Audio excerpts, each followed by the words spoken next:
Bueno, usted también debe haber estado trabajando arduamente en estos días. Lo hemos escuchado pronunciarse inicialmente en una etapa temprana de la fuga de César Nostroza, por decirlo así, responsabilizando, digamos, de alguna forma al Congreso por esta fuga debido a la demora en llevar este expediente que le levanta la inmunidad a quienes debían procesarlo. ¿Se reitera usted en esa crítica? Fíjese, en realidad, a ver, ya creo que todos nos hemos pronunciado nos hemos acusado inclusive mutuamente, ¿no? Por ahí también he escuchado sin mayor argumentación de que la Procuraduría incluso tendría algún tipo de responsabilidad, cosa más ajena a la verdad, ¿no? La Procuraduría ha sido la que ha promovido la denuncia constitucional por el delito de crimen organizado. Nadie, absolutamente nadie, ni el fiscal de la Nación, ni ningún congresista formuló una denuncia por ese delito. Y es ese delito el que lo tiene en esta situación difícil y complicada al señor Nostroza, ¿no? Gracias. ¿Usted dice entonces que ha hecho su parte? Nosotros hemos cumplido con el trabajo desde la Procuraduría Anticorrupción. Hemos sido los que hemos denunciado y hemos solicitado que se incorpore ese delito de crimen organizado. Y gracias al congresista Gino Costa y al congresista Galarreta, que tomaron nuestra denuncia, fue posible, al final, por insistencia y por presión, de que en el Pleno del Congreso se incorporara este delito de organización criminal en contra del señor César Nostroza. Porque él estaba bastante cómodo con los delitos de patrocinio ilegal, tráfico de influencias y negociación incontrolable, que son delitos de corrupción, es verdad, pero que tienen una penalidad bastante baja, por la cual no se hubiese visto amenazado con alguna prisión preventiva como medida cautelar. Entonces, la Procuraduría ha cumplido con su trabajo diligentemente. Yo creo que las responsabilidades en función de la salida del país están ya debidamente esclarecidas. Migraciones por el lado del sector interior, y en el Congreso creo que es un tema objetivo de que una demora injustificada de más de 10 días, 12 días en remitirse el expediente al fiscal de la Nación para que éste pueda promover la acción penal, es decir, formalizar una investigación preparatoria y en el marco de esa investigación preparatoria solicitar la prisión preventiva para que se ordene la captura a nivel internacional. Si eso hubiera sido así, tal vez la alerta roja de Interpol se hubiese activado en el viaje que hace de Países Bajos a España, ¿no? Entonces, a esas responsabilidades nos hemos referido, pero en este momento lo importante es concentrar la atención en armar un buen cuaderno de extradición. De hecho, el Ministerio Público y la Procuraduría, como parte agraviada, hemos presentado nuestros requerimientos ante el Juez Supremo Instructor a efectos de que se inicie el trámite de extradición, ¿no? Y vamos a participar activamente, ¿no?, para lograr el propósito de que este señor regrese a suelo peruano y enfrente las acusaciones ante los tribunales, ¿no? He escuchado varios análisis en torno a la propuesta de extradición. Algunos dicen que esta podría pasar con mucha facilidad, otros que podría demorar 2 años. Y tomo la palabra del presidente del Poder Judicial, que es una de las personas que sostiene esa opinión, que podría ser un proceso largo y engorroso, y ha lamentado que se tenga que llegar a esta situación porque no se ha cumplido pues una cadena de vigilancia luego de que un juez dictara impedimento de salida del país. ¿Usted qué opina de estas declaraciones y si concuerda con el plazo o el estimado que le da el presidente del Poder Judicial? Fíjese, los procesos de extradición son procesos no cortos, o sea, tienen plazos medianamente largos, ¿no? Es decir, por lo general tardan de 1 año a más lograr un propósito. En el Perú ya tenemos experiencia sobre el tema de extradiciones. De hecho, tenemos felizmente tratado de extradición con España. Nosotros hemos promovido tanto extradiciones pasivas en el sentido de haber extraditado a España, por ejemplo, a muchos condenados por tráfico ilícito de drogas. Y también hemos tenido experiencias muy positivas de extradiciones activas, que es el supuesto en el que nos encontramos con el señor César Nostroza, ¿no?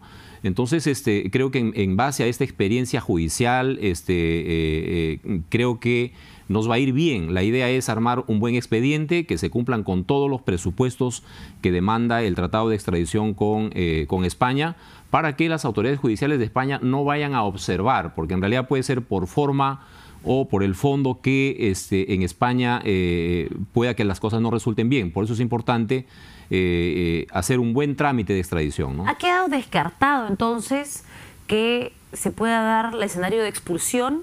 Fíjese, hay que aclarar el tema, la expulsión... Porque el documento de arresto, solamente para hacer hincapié en este punto específico que detiene a César Inostroza, menciona con fines de comenzar un proceso de extradición. Entonces, digamos que eso, para usted, o cómo lo interpreta, anula la posibilidad de una expulsión y los deja solo con esa posibilidad. Gracias por la pregunta, porque creo que es importante para los ciudadanos poderles aclarar el tema, ¿no? La expulsión, tanto en España como en el Perú, viene a ser, tiene una connotación de sanción o penal o administrativa, ¿no? En el ámbito penal, la expulsión es una sanción, es una pena restrictiva de un derecho, del derecho a la libertad. En el caso peruano y en España, por ejemplo, si una persona o un español fuese aquí condenado por algún delito, o en España un peruano, cumplida la pena privativa de la libertad, le pueden aplicar adicionalmente la pena de expulsión, es decir, lo reportan a su país. Y administrativamente las leyes de migración, tanto peruanas como españolas, prevén también supuestos específicos en los cuales, si es que un extranjero incurre en alguna de estas faltas graves o muy graves, le pueden aplicar la sanción administrativa de expulsión. En el caso del señor Inostroza, hubiese sido lo ideal que sea expulsado, ¿no? A efectos de evitarnos todo un trámite de extradición. Sin embargo, los supuestos de expulsión aparentemente en el caso de él no concurrirían. En consecuencia, como bien lo ha señalado, la resolución que ha dictado el juez de instrucción de Madrid lo que indica es prisión provisional sin fianza y con fines de extradición, lo que también implica, o sea, descarta la expulsión, pero también está descartando el asilo por este momento, ¿no? ¿Cree que está descartado? Porque la defensa de César Inostroza parece estar convencido de que esta posibilidad existe debido pues a las reiteradas declaraciones tanto ministros, congresistas, el presidente de la República en contra de César Inostroza, de alguna forma adelantando juicio de valor sobre este proceso cuando aún tenía inmunidad. Entonces, ¿eso podría abrir la posibilidad de un asilo político? En lo absoluto, y yo sí creo que es importante que nuestras autoridades peruanas en este momento cuiden el trámite de extradición. Estamos en un aspecto estrictamente jurídico.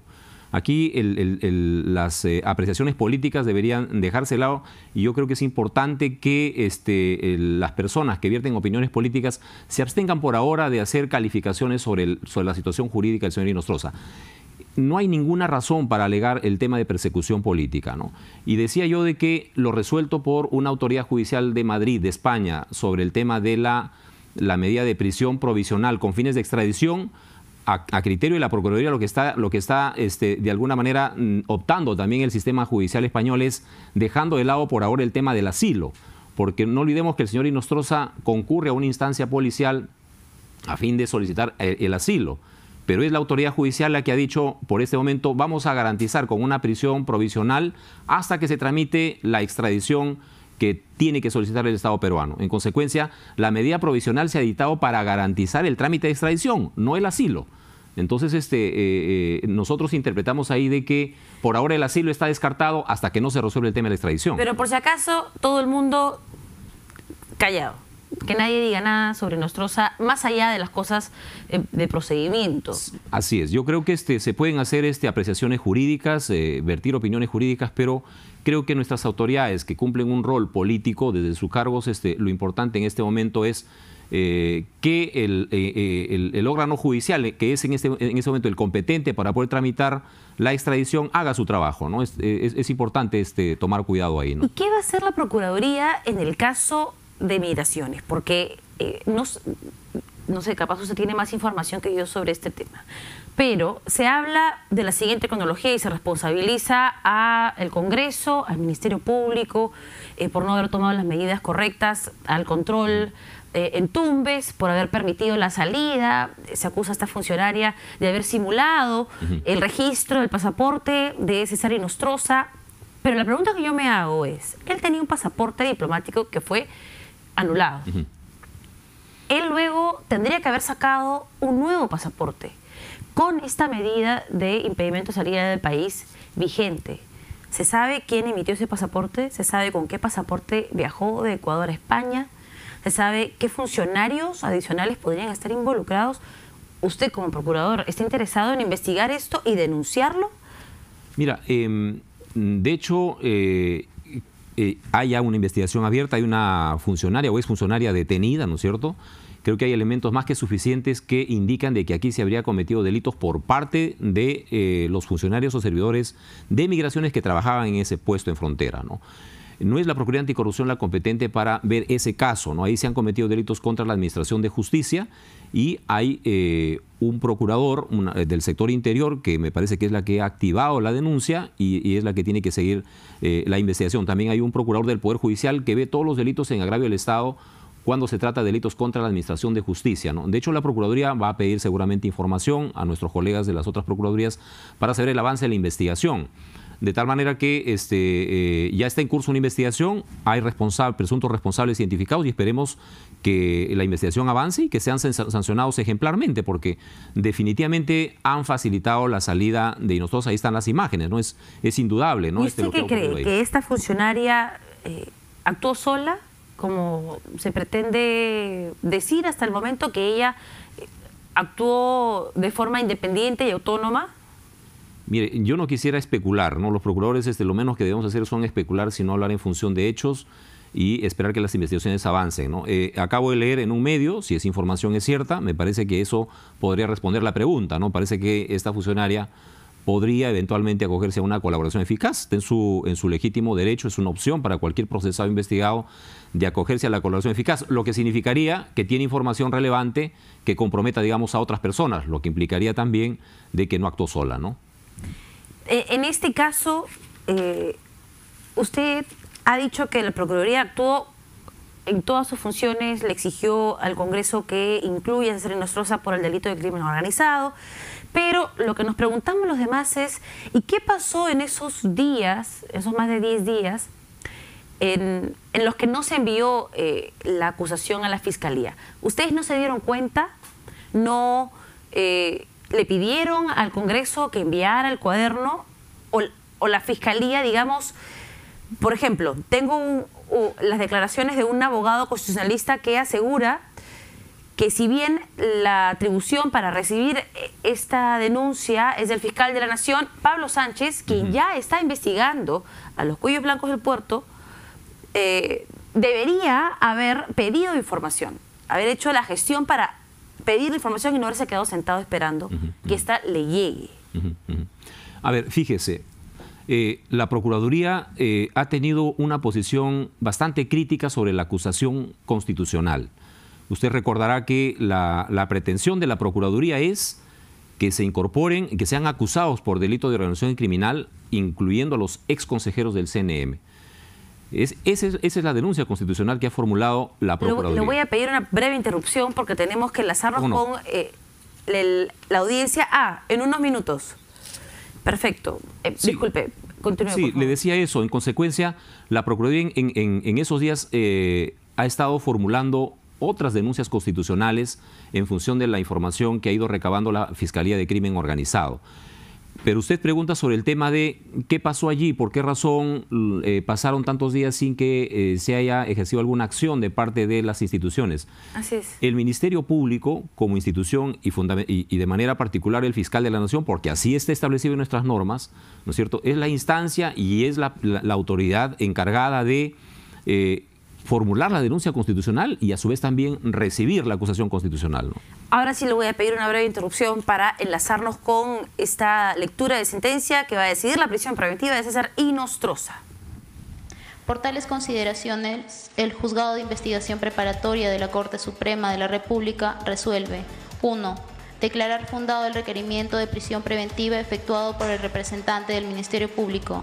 2. Dictar prisión preventiva por el plazo de 36 meses al imputado César José Inostroza Pariachi, con las siguientes generales de ley: identificado con DNI 072000754, nacido el 28 de septiembre de 1956, natural del distrito de Jauja, provincia de Jauja, departamento de Junín, sexo masculino, grado de instrucción superior completo, estado civil casado, domicilio ubicado en Avenida Boulevard de Surco número 336, San Borja, Lima, ocupación abogado.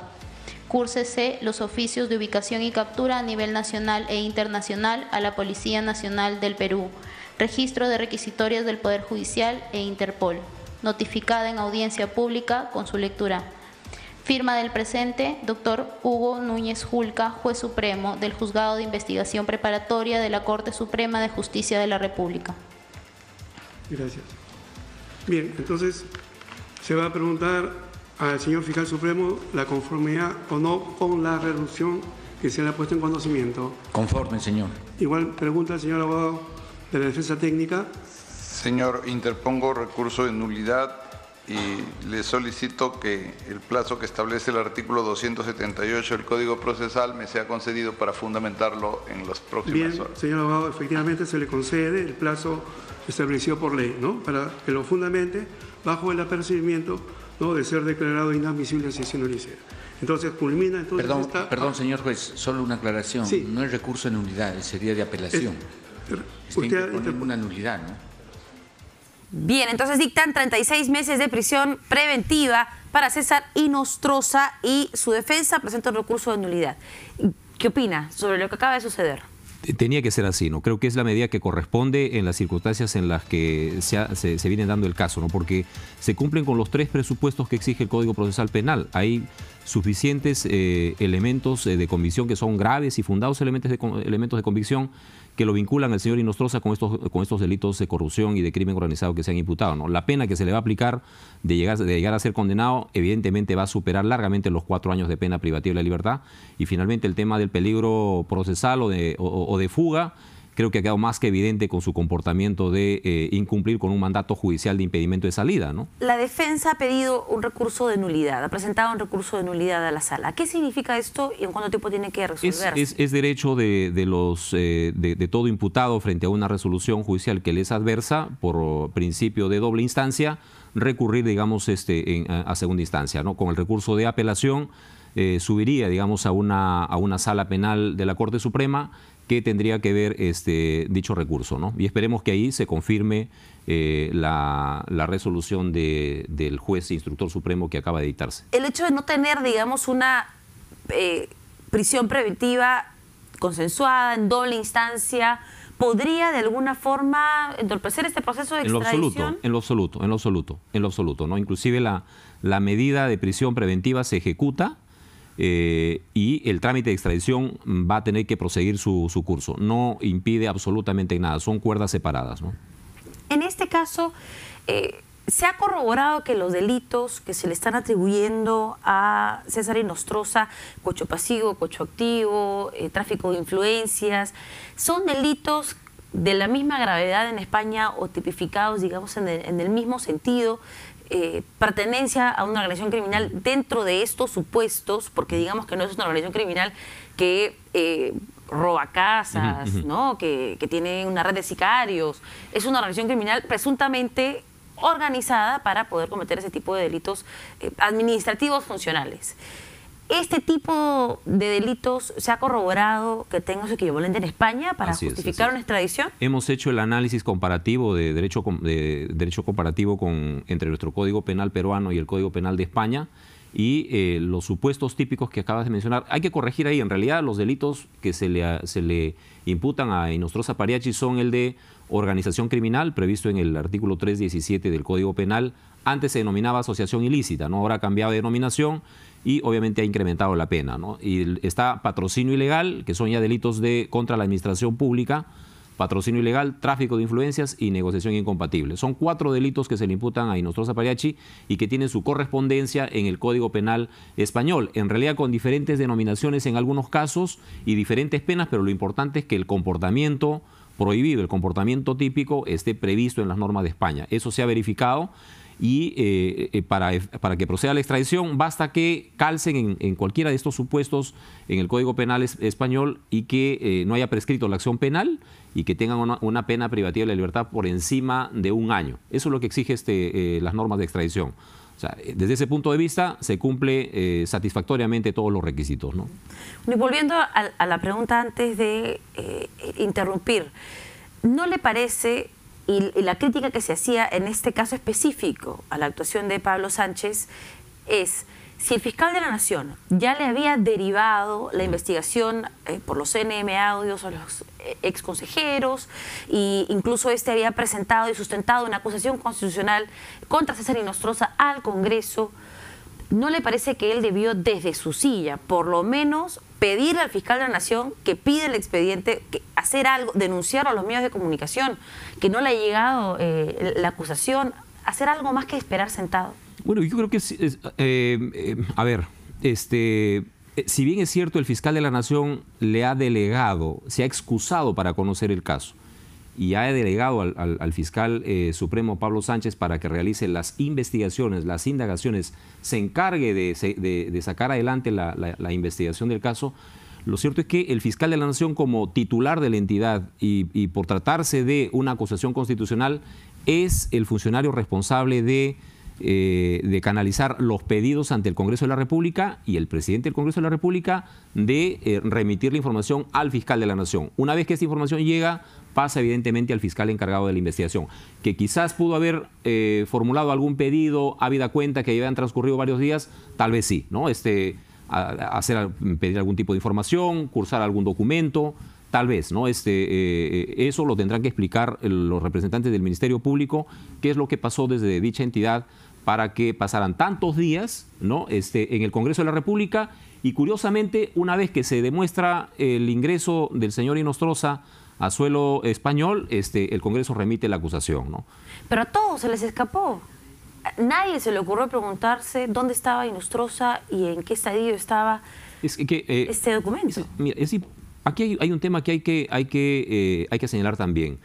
Cuando existe un proceso penal, hay formalismos, hay reglas que respetar. Los jueces y los fiscales toman decisiones en función de los expedientes que tienen en su poder, en sus manos. No puedes tomar una decisión judicial o fiscal en tanto no tengas el expediente. Este proceso se encontraba de alguna manera en una fase de cuestión previa, digámoslo así, porque se estaba esperando una decisión del Congreso de la República. Si el Congreso de la República no marca fácticamente y jurídicamente bajo qué marco legal y fáctico se va a abrir una investigación a un alto funcionario, el fiscal encargado de la investigación no puede hacer un requerimiento de prisión preventiva, no puede solicitar una detención preliminar porque no sabe exactamente bajo qué argumentos jurídicos va a venir la acusación constitucional. Y si vemos el peruano, lo que se publicó el día 6 o 7, me parece, el 6 me parece de octubre, es una resolución del Congreso de la República cortísima en la que sencillamente te dice allí el nombre de la persona y por qué delito se encuentra autorizado. Pero el informe de la acusación constitucional tenía que haber llegado para efectos de que sobre esa base los fiscales supremos encargados hagan cualquier requerimiento de medida cautelar al respecto. ¿Se le quiso blindar? Yo no voy a calificar eso. Lo que yo hago es denotar objetivamente los hechos y los tiempos, ¿no? No quisiera hacer una calificación de esa naturaleza, ¿no? Bueno, muchísimas gracias por habernos acompañado. Sabemos que tiene mucho trabajo en estos días. Hay que ver la extradición, aunque parece que va a tomar mucho tiempo, así que vamos a tener a César Inostroza para rato. Esperemos que no sea, digamos, que el tiempo entre el pedido de extradición y la traída de este señor no sea muy largo, ¿no? Vamos a trabajar insistentemente para que esto salga bien, salga pronto, y los peruanos puedan también sentirse satisfechos de que su sistema de justicia funciona cuando hay este tipo de situaciones que ponen en agravio al Estado con delitos sumamente graves, ¿no? Bien, muchísimas gracias.